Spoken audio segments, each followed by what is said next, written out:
Malam itu, udara terasa lebih dingin dari biasanya, seolah-olah alam sendiri sedang memperingatkan sesuatu. Fikri duduk di bangku kayu yang sudah usang di sebuah warung kecil, ditemani suara jangkrik yang nyaring dan lampu neon yang berkedip-kedip di atas kepalanya. Di depannya, 3 temannya, Doni, Rian, dan Tessa, tertawa lepas. Cangkir-cangkir kopi mereka mengepul di udara malam. Warung itu adalah tempat biasa mereka berkumpul, berbagi cerita, dan kadang-kadang, seperti malam ini, saling menantang dengan ide-ide bodoh yang lahir dari kebosanan. "Fika, lo yakin gak takut sama hantu?" tanya Doni, menyeringai lebar. Matanya yang nakal berkilat di bawah cahaya lampu, seolah-olah dia sudah merencanakan sesuatu. Doni selalu begitu, suka memancing reaksi orang lain, terutama Fikri, yang dikenal sebagai orang yang paling skeptis di antara mereka. Fikri hanya mendengus, menyandarkan punggungnya ke kursi sambil memutar cangkir kopinya. "Hantu? Itu cuma cerita buat nakut-nakutin anak kecil. Lo pikir gue percaya sama omong kosong kayak gitu?" katanya, nada suaranya penuh percaya diri. Tapi di dalam hatinya, ada sedikit getaran kecil yang dia coba abaikan. Bukan karena dia takut, tapi karena topik pembicaraan malam ini mulai mengarah ke sesuatu yang dia hindari, rumah tua di ujung jalan. Tessa, yang selama ini diam sambil mengupas kulit kacang, akhirnya angkat bicara. "Kalau gitu, lo pasti berani masuk ke rumah tua itu, kan?" katanya, suaranya pelan tapi penuh makna. Matanya menatap Fikri dengan tatapan menantang, dan untuk sesaat, suasana di meja itu berubah. Tawa Doni dan Rian terhenti, digantikan oleh keheningan yang tegang. Rumah tua itu bukan sekadar bangunan kosong. Itu adalah legenda yang selalu jadi bahan cerita di antara mereka, meski tak ada yang benar-benar tahu kebenarannya. "Rumah tua yang mana?" tanya Fikri, pura-pura tidak tahu, meski dia sangat paham apa yang dimaksud Tessa. Dia berharap bisa mengalihkan pembicaraan, tapi Doni tak memberinya kesempatan. "Jangan bohong, Fika. Lo tahu rumah yang kita maksud? Bangunan kayu yang udah lapuk itu, yang katanya ditinggalin puluhan tahun lalu setelah pemiliknya hilang," kata Doni, sengaja memperlambat kata terakhir untuk efek dramatis. Dia mencondongkan tubuhnya ke depan, tangannya menyentuh meja dengan jari-jari yang mengetuk-ngetuk permukaan kayu. Katanya, arwah pemiliknya masih gentayangan di sana, nyari orang yang berani masuk ke rumahnya. Rian, yang biasanya paling pendiam, terkekeh kecil. "Gue denger, sih, kalau lo masuk ke ruang tengah dan ngeliat cermin besar di sana, lo bakal ngeliat sesuatu yang bukan pantulan lo sendiri," katanya, suaranya nyaris berbisik. Dia menatap Fikri dengan ekspresi setengah serius, setengah bercanda, tapi Fikri tahu Rian cuma ikut-ikutan untuk memperkeruh suasana. Fikri menggelengkan kepala, mencoba menutupi rasa tidak nyaman yang mulai merayap di dadanya. "Cermin, hantu, arwah gentayangan. Kalian nonton sinetron apa sih? Itu cuma rumah tua yang udah mau roboh. Gak ada yang spesial." Tapi meski dia berkata begitu, bayangan rumah tua itu mulai terbentuk di pikirannya. Pintu kayu yang berderit, jendela-jendela pecah, dan atap yang bocor.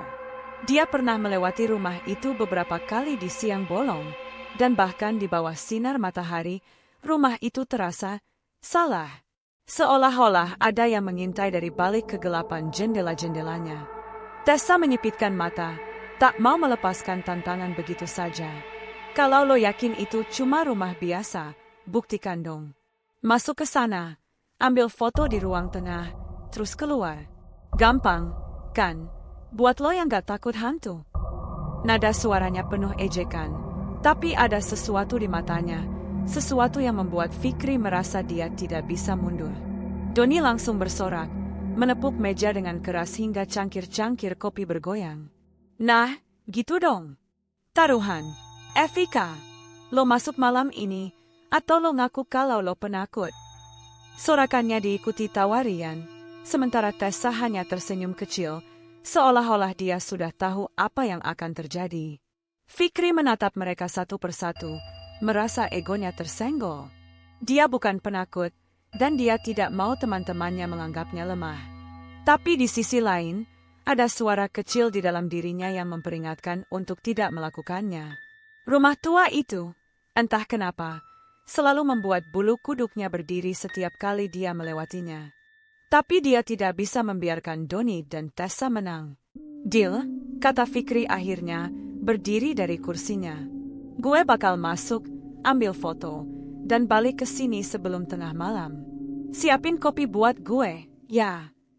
Nada suaranya dibuat santai, tapi tangannya yang merogoh saku untuk mengambil ponsel sedikit gemetar. "Lo serius, bro?" tanya Rian, kali ini suaranya sedikit khawatir. Dia mungkin suka bercanda, tapi dia tahu cerita-cerita tentang rumah itu bukan sekadar omong kosong. "Serius? Gak ada hantu, gak ada apa-apa. Gue bakal buktiin ke kalian," jawab Fikri, memaksakan senyum di wajahnya. Dia melangkah keluar dari warung, diikuti oleh tatapan teman-temannya. Doni masih tersenyum lebar, Tessa menatapnya dengan ekspresi tak terbaca, dan Rian sepertinya ingin mengatakan sesuatu, tapi dia hanya mengangguk pelan. Langkah Fikri terasa berat saat dia berjalan menuju ujung jalan. Malam itu gelap, tanpa bulan, hanya bintang-bintang yang berkelap-kelip di langit. Angin malam membawa aroma tanah basah, dan suara jangkrik semakin nyaring, seolah-olah memperingatkan dia untuk berbalik. Tapi Fikri terus melangkah, senter di tangan kanannya dan ponsel di saku jaketnya. Dia tidak percaya hantu, tapi kenapa jantungannya berdetak lebih cepat setiap saat? Akhirnya, rumah tua itu muncul di depannya. Bangunan kayu yang lapuk itu berdiri seperti raksasa yang sedang tertidur, jendela-jendelanya pecah dan atapnya nyaris runtuh. Pintu depan menggantung di engselnya, seolah-olah mengundang siapa saja yang cukup nekat untuk masuk. Fikri menatap rumah itu, merasakan hawa dingin yang tak wajar menyapu kulitnya. Dia menggenggam senter lebih erat, mencoba mengusir rasa takut yang mulai merayap. "Gampang, Evika. Masuk, foto. Keluar," gumamnya, mencoba meyakinkan diri sendiri. Dia melangkah mendekati pintu, tangannya menyentuh gagang yang dingin seperti logam beku. Dengan satu dorongan keras, pintu itu terbuka, berderit panjang seperti jeritan. Kegelapan di dalam rumah menyelamnya, bau apek dan debu menyengat hidungnya. Cahaya senter menyapu lantai kayu yang berderit, dan Fikri melangkah masuk, tanpa tahu bahwa malam itu akan mengubah hidupnya untuk selamanya. Fikri berdiri di ambang pintu rumah tua, napasnya terasa berat di udara yang dingin dan pengap. Cahaya senter di tangannya gemetar, menyapu ruangan yang penuh debu dan bayangan. Lantai kayu di bawah kakinya berderit keras setiap kali dia melangkah, seolah-olah rumah itu protes atas kehadirannya. Bau apek menyengat hidungnya, campuran kayu lapuk dan sesuatu yang aneh, seperti bau logam yang samar. Fikri mencoba mengabaikannya, mengingatkan dirinya bahwa ini hanya taruhan bodoh. "Masuk, ambil foto, keluar," gumamnya, suaranya nyaris tenggelam dalam keheningan yang mencekam. Ruangan pertama yang dia masuki adalah semacam ruang tamu, dengan furnitur tua yang tertutup kain putih kotor. Di sudut, ada sofa compang-camping yang sepertinya akan runtuh jika disentuh. Dinding-dindingnya dipenuhi retakan, dan beberapa bagian wallpaper mengelupas, memperlihatkan kayu yang menghitam di belakangnya. Cahaya senter menyapu sebuah lukisan tua yang tergantung miring, menggambarkan seorang wanita dengan gaun panjang, wajahnya buram karena usia. Fikri merasa matanya tertarik pada lukisan itu, tapi dia cepat-cepat mengalihkan pandangan. "Fokus, Evika. Ruang tengah," katanya, mencoba menjaga keberaniannya. Dia melangkah lebih jauh, melewati lorong sempit yang dipenuhi sarang laba-laba. Setiap langkahnya terasa seperti melanggar batas yang tak terucapkan, seolah-olah rumah ini hidup dan mengawasinya. Tiba-tiba, dari kejauhan, dia mendengar suara pelan, seperti langkah kaki yang menyeret di lantai kayu. Fikri membeku, senternya mengarah ke arah suara, tapi hanya kegelapan yang terlihat. "Halo," panggilnya, suaranya bergetar. Tidak ada jawaban, hanya gemas suaranya sendiri yang memantul di dinding. Dia tertawa kecil, mencoba menenangkan diri. "Cuma tikus, Evika. Rumah tua gini pasti penuh tikus." Akhirnya, dia sampai di ruang tengah. Ruangan itu lebih besar dari yang dia bayangkan, dengan langit-langit tinggi yang penuh retakan. Di tengah ruangan, ada meja kayu yang patah salah satu kakinya, dan di sudut, sebuah cermin besar dengan bingkai kayu berukir berdiri megah meski buram dan retak. Permukaan cermin itu tampak aneh, seolah-olah menyerap cahaya senter alih-alih memantulkannya. Fikri merasa bulu kuduknya berdiri, tapi dia menggelengkan kepala. Ini cuma cermin biasa, katanya, meski suaranya terdengar kurang yakin. Dia mengeluarkan ponselnya, jari-jarinya sedikit gemetar saat membuka kamera. Satu foto, terus kabur dari sini, gumamnya. Dia mengarahkan ponsel ke cermin, mencoba fokus. Tapi saat layar ponsel menangkap gambar, jantungnya nyaris berhenti. Di cermin, di belakang pantulannya sendiri, ada bayangan samar, seperti wajah pucat dengan mata kosong yang menatap langsung ke arahnya. Fikri menurunkan ponsel, menoleh ke belakang, tapi tak ada siapa-siapa. Dia mengangkat ponsel lagi, dan bayangan itu masih ada, kini lebih jelas. Seorang wanita dengan rambut panjang kusut, wajahnya penuh luka, dan senyum yang mengerikan. Fikri mundur selangkah, napasnya tersengal. Ini cuma trik cahaya, katanya, meski dia tahu itu tidak masuk akal. Dia memaksa dirinya menekan tombol kamera, kilatan cahaya menyala sesaat, dan suara shutter ponsel terdengar nyaring di ruangan itu. Tapi saat dia memeriksa foto, wajahnya memucat. Bayangan wanita itu tidak hanya ada di cermin, dia berdiri tepat di belakangnya dalam foto. Tangannya hampir menyentuh bahu Fikri. Dia menoleh lagi, jantungnya berdegup kencang, tapi ruangan itu kosong. Tiba-tiba, suara langkah kaki menyeret terdengar lagi, kali ini lebih dekat, dari arah lorong yang baru saja dia lewati. Fikri memutar tubuh, senternya menyapu kegelapan, tapi tak ada apa-apa. "Siapa di sana?" teriaknya, suaranya memecah keheningan. Tidak ada jawaban, tapi udara di sekitarnya terasa semakin dingin, seolah-olah sesuatu mendekat. Dia berlari menuju pintu ruang tengah, tapi gagang pintu itu terasa seperti es, dan pintu yang tadi terbuka kini tertutup rapat, seolah-olah terkunci dari luar. Fikri menarik dengan sekuat tenaga, tapi pintu itu tak bergeming. Di belakangnya, suara langkah kaki semakin keras, disertai bisikan pelan yang tak jelas, seperti suara angin yang membentuk kata-kata. Fikri menarik gagang pintu dengan sekuat tenaga, otot-otot lengannya menegang hingga terasa nyeri, tapi pintu ruang tengah itu tetap tak bergeming. Dinginnya gagang pintu seperti menembus kulitnya, membuat tangannya mati rasa. Napasnya tersengal, uap putih keluar dari mulutnya di udara yang tiba-tiba terasa seperti musim dingin. Di belakangnya, suara langkah kaki yang menyeret semakin mendekat, disertai bisikan yang kini lebih jelas, suara perempuan yang pelan namun penuh dendam, berulang-ulang mengucap kata yang tak bisa dia pahami. Jantung Fikri berdegup kencang, seperti ingin melompat keluar dari dadanya. "Buka, buka, buka," teriaknya, memukul pintu dengan kepalan tangan, tapi hanya gemas suaranya sendiri yang memantul kembali. Dia menoleh ke belakang, senternya menyapu ruangan yang gelap. Cahaya itu menari-nari di dinding, memperlihatkan bayangan yang sepertinya bergerak sendiri. Cermin besar di sudut ruangan masih berdiri megah, permukaannya buram seolah-olah menyembunyikan sesuatu di baliknya. Fikri merasa matanya tertarik ke cermin itu, tapi dia memaksa diri untuk tidak melihat. "Jangan panik, Evika," pikir, gumamnya, mencoba menenangkan diri.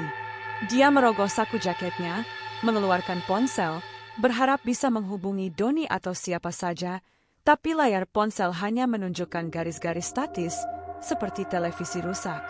"Sial," umpatnya, melemparkan ponsel ke saku kembali.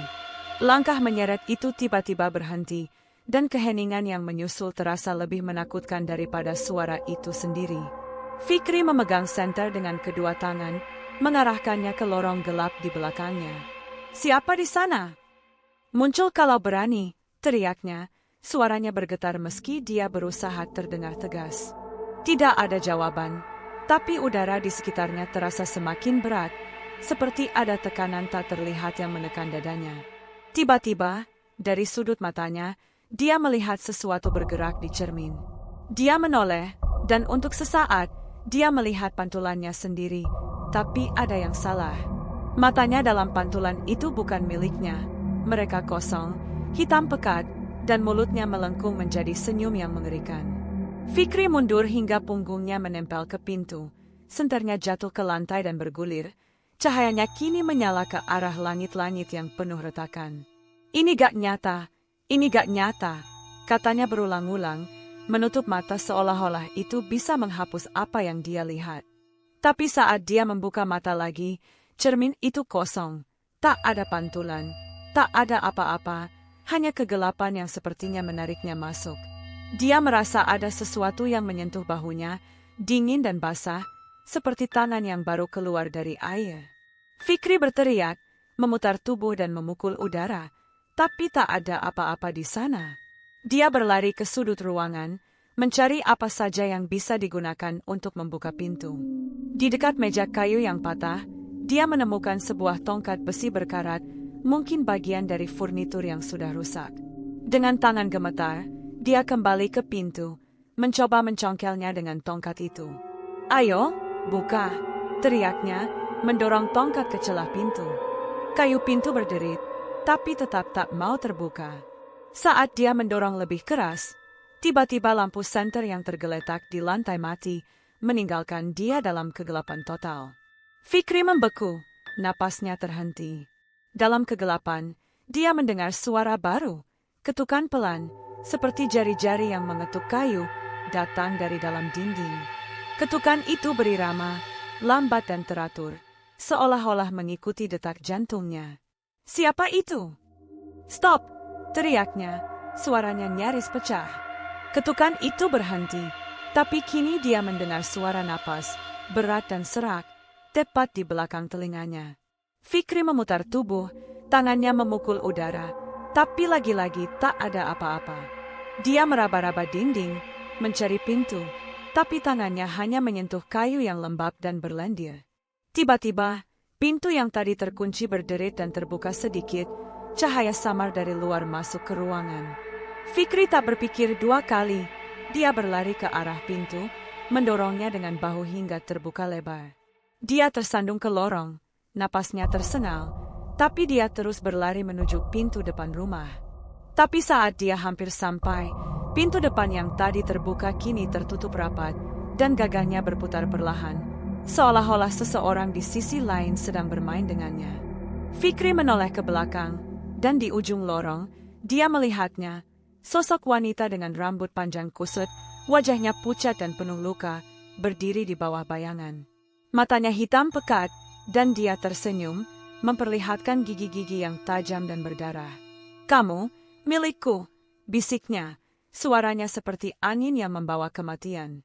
Fikri berteriak, memukul pintu depan dengan tongkat besi, dan dengan satu hentakan keras, pintu itu akhirnya terbuka. Dia tersandung keluar, jatuh ke tanah basah di depan rumah, napasnya tersengal. Fikri terduduk di tanah basah di depan rumah tua, napasnya tersengal seperti habis berlari maraton. Udara malam menusuk kulitnya, tapi keringat dingin membasahi dahinya. Tangan kirinya masih memegang tongkat besi berkarat, sementara tangan kanannya gemetar memegang ponsel yang layarnya masih menyala, menampilkan foto mengerikan itu. Sosok wanita pucat dengan rambut kusut, tangannya mencengkeram leher Fikri dalam gambar. Jantungnya berdegup kencang, seolah-olah ingin melompat keluar dari dadanya. Ini gak mungkin, gumamnya, suaranya serak. Dia menekan tombol untuk menghapus foto, tapi ponselnya tiba-tiba mati, layarnya gelap seperti cermin yang menolak memantulkan cahaya. Fikri menoleh ke rumah tua di belakangnya. Bangunan itu kembali diam, pintu depannya sedikit terbuka, seolah-olah mengundangnya kembali masuk. Kegelapan di dalam rumah terasa hidup, seperti mata raksasa yang mengawasinya. Dia bangkit dengan susah payah, kakinya lemas, dan berlari menjauh tanpa menoleh lagi. Suara jangkrik yang tadi nyaring kini terdengar jauh, digantikan oleh detak jantungnya sendiri dan napasnya yang tersengal. Dia terus berlari hingga sampai di warung kecil tempat teman-temannya menunggu, lampu neonnya masih berkedip di kejauhan. Doni, Rian, dan Tessa masih duduk di meja yang sama, Tapi tawa mereka terhenti saat melihat Fikri muncul dengan wajah pucat dan pakaian penuh debu. "Evika, lo beneran masuk?" seru Doni, berdiri dengan ekspresi setengah takjub, setengah bercanda. Tapi senyumnya memudar saat melihat mata Fikri yang liar, seperti orang yang baru saja melihat kematian. "Lo kenapa, bro? Kelihatan kayak ketemu hantu beneran." Fikri tak menjawab segera. Dia ambruk ke kursi. Tangannya masih mencengkeram tongkat besi seolah-olah itu satu-satunya yang menahannya dari kegilaan. Tessa mendekat, alisnya berkerut khawatir. "Fikri, ceritain. Apa yang lo lihat di sana?" tanyanya, suaranya pelan tapi tegas. Rian, yang biasanya pendiam, menatap Fikri dengan tatapan penuh rasa ingin tahu, tapi ada sedikit ketakutan di matanya. Fikri menelan ludah, mencoba merangkai kata-kata. Gue gak tahu apa yang gue lihat," katanya akhirnya, suaranya bergetar. "Ada sesuatu di rumah itu. Di cermin. Di foto. Dia berdiri di belakang gue." Dia menceritakan semuanya, suara langkah kaki, pintu yang terkunci, cermin yang menunjukkan bayangan aneh, dan sosok wanita pucat yang muncul di fotonya. Saat dia bercerita, udara di sekitar warung terasa semakin dingin, meski malam itu seharusnya hangat. Doni tertawa kecil, tapi tawanya terdengar dipaksakan. "Lo serius? Itu pasti cuma imajinasi lo, Evika. Rumah tua, gelap, lo sendirian, wajarlah kalau lo ngerasa takut." Tapi matanya melirik ke arah Tessa, seolah-olah mencari konfirmasi bahwa ini cuma lelucon. Tessa tak berkata apa-apa, hanya menatap Fikri dengan ekspresi yang sulit dibaca. "Lo masih punya fotonya?" tanyanya akhirnya. Fikri menggeleng, menjelaskan bahwa ponselnya mati tiba-tiba. Tessa mengangguk pelan, tapi ada sesuatu di matanya, seperti dia tahu lebih banyak dari yang dia katakan. "Rumah itu bukan tempat sembarangan," katanya pelan. "Cerita tentang penghuninya bukan cuma gosip. Ada alasan kenapa gak ada yang berani masuk ke sana." Rian, yang selama ini diam, akhirnya angkat bicara. "Gue pernah dengar dari kakek gue," katanya, suaranya nyaris berbisik. "Pemilik rumah itu dulu perempuan, hidup sendirian. Katanya, dia melakukan sesuatu yang mengerikan. Sesuatu yang bikin dia dikutuk. Makanya dia gak pernah pergi dari rumah itu, bahkan setelah mati." Kata terakhir diucapkannya dengan hati-hati, seolah-olah takut membangunkan sesuatu. Fikri menatap Rian, merasa bulu kuduknya berdiri. "Lo ngomong apa sih? Kutukan? Itu cuma cerita dongeng," bentaknya, tapi suaranya lebih keras dari yang dia inginkan, seolah-olah dia mencoba meyakinkan dirinya sendiri. Tapi gambar sosok wanita itu masih terbayang di pikirannya, matanya yang hitam pekat dan senyumnya yang penuh dendam. Doni mengangkat tangan, mencoba meredakan suasana. Udah. Evika, lo udah hebat berani masuk ke sana. Taruhan selesai, oke? Kita pulang aja, besok kita ketawa-ketawa soal ini." Tapi Fikri tak merasa lega. Ada sesuatu yang berubah di dalam dirinya, seperti ada beban tak terlihat yang kini menempel di pundaknya. Malam itu, Fikri pulang ke rumahnya dengan perasaan gelisah. Dia mencoba tidur, tapi setiap kali memejamkan mata, dia melihat wajah wanita itu, mendengar bisikannya yang penuh kebencian. Dia menyalakan lampu kamar, berharap cahaya bisa mengusir kegelapan yang sepertinya mengikuti dia dari rumah tua. Tapi saat dia melirik ke cermin kecil di meja riasnya, jantungnya nyaris berhenti. Di sudut cermin, dia melihat bayangan samar, rambut panjang kusut, wajah pucat, dan mata hitam yang menatapnya dengan lapar. Fikri berteriak, melemparkan bantal ke cermin hingga jatuh dan pecah. Ibunya berlari masuk, wajahnya penuh panik. "Fikri, ada apa?" tanyanya, tapi Fikri hanya menggeleng, tak bisa menjelaskan. Dia takut ibunya akan menganggapnya gila. "Gak apa-apa, cuma mimpi buruk," katanya, meski dia tahu itu bukan mimpi. Keesokan harinya, Fikri mencoba melupakan kejadian semalam. Dia pergi ke warung lagi, berharap bertemu teman-temannya bisa mengalihkan pikirannya. Tapi saat dia tiba, Hanya Tessa yang ada di sana, duduk sendirian dengan cangkir kopi di tangannya. Doni sama Rian gak dateng, katanya tanpa ditanya. Mereka bilang mereka gak enak badan setelah semalam. Fikri duduk di depan Tessa, merasa ada yang aneh dengan nada suaranya. Lo tahu sesuatu tentang rumah itu, kan? Tanyanya langsung, tak bisa menahan diri. Tessa menatapnya lama, seolah-olah mempertimbangkan apa yang harus dikatakan. Aku cuma tahu apa yang orang-orang ceritain, katanya akhirnya. Tapi ada satu hal yang selalu sama di setiap cerita. Siapapun yang masuk ke rumah itu dan melihat dia, gak pernah bisa lepas. Dia bakal ngikutin lo, Evika, sampai dia dapat apa yang dia mau. Fikri merasa darahnya membeku. Apa yang dia mau? Tanyanya, suaranya nyaris tak terdengar. Tessa menggeleng, tapi matanya penuh ketakutan. Aku gak tahu. Tapi kalau lo mulai ngerasa dia ada di sekitar lo, lari, Evika. Jangan pernah berhenti lari. Malam itu, saat Fikri berjalan pulang, dia merasa ada yang mengikuti. Langkahnya dipercepat, tapi suara langkah kaki di belakangnya tetap ada, selalu beberapa langkah di belakang. Dia menoleh, tapi jalanan kosong. Tapi saat dia melangkah lagi, dia mendengar bisikan itu lagi, tepat di telinganya. Kamu, milikku. Fikri berlari sekuat tenaga, tak peduli kemana, asal jauh dari suara itu. Tapi di dalam hatinya, dia tahu, dia tak akan pernah bisa kabur dari bayang yang kini mengintai setiap langkahnya. Fikri berlari di bawah langit malam yang kelam, napasnya tersengal, kakinya nyaris tersandung di jalan berbatu. Suara langkah kaki di belakangnya terus mengikuti, tak pernah melambat, seolah-olah bayangan itu tak mengenal lelah. Bisikan itu, kamu, milikku, bergema di telinganya, seperti racun yang meresap ke pikirannya. Dia tak berani menoleh, takut melihat wajah pucat dengan mata hitam pekat yang kini menghantuinya setiap detik. Rumahnya masih jauh, tapi dia tahu lari bukan jawaban. Sosok itu selalu ada, di setiap sudut gelap, di setiap cermin yang dia lewati. Fikri akhirnya sampai di rumah, tangannya gemetar saat membuka pintu. Dia mengunci rapat, menyandarkan punggung ke pintu sambil mengatur napas. Aku aman, gumamnya, tapi kata-kata itu terasa kosong. Rumah yang dulu hangat kini terasa asing, seperti bagian dari mimpi buruk yang tak pernah usai. Dia menyalakan semua lampu, berharap cahaya bisa mengusir kegelapan yang menempel di jiwanya.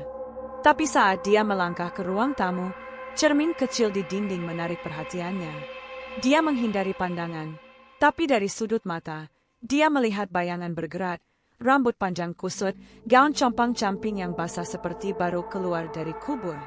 Fikri berbalik, jantungnya nyaris berhenti, tapi ruangan itu kosong. Cukup, aku gak takut sama lo, teriaknya, suaranya memecah keheningan. Tapi keheningan itu balas menertawakannya.